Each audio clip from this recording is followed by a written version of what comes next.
Now this, progressive and former union organizer Brandon Johnson narrowly won Chicago's mayoral race this week.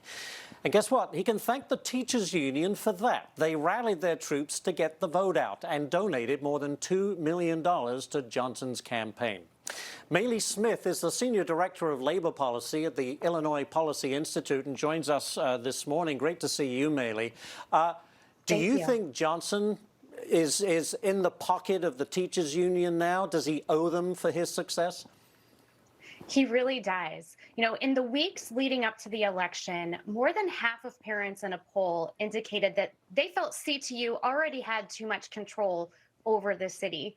And yet in Brandon Johnson, we have a proxy for the CTU and their radical agenda right in City Hall.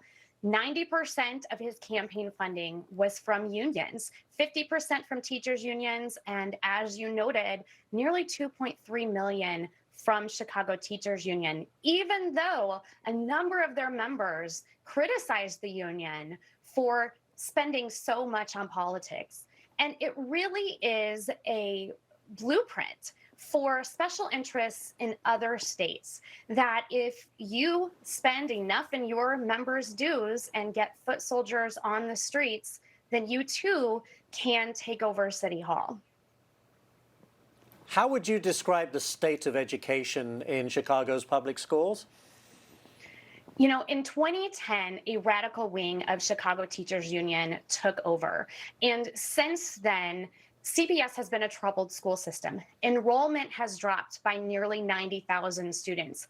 Proficiency has been in decline year over year. Last year in 2022, according to state records, only 80% of 11th graders could not read or do math at grade level.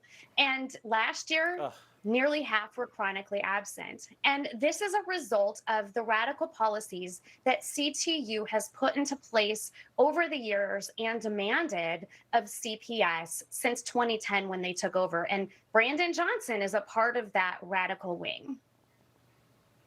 Do you think other cities could go the way of Chicago, Maylee? Is that the danger?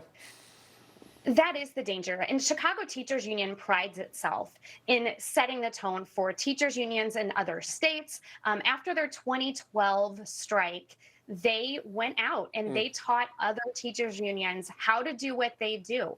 They've actually had 5 strikes since 2012, or 5 walkouts. And they do pride themselves in, like I said, teaching other unions to go the course. Brandon Johnson also received a lot of support from the American Federation of Teachers, and Randy Weingarten was here on stumping for Brandon Johnson. Maylee, we're out of time. We're out of time, Maylee. You made your point. We'll have more Varney right after this. Thank you.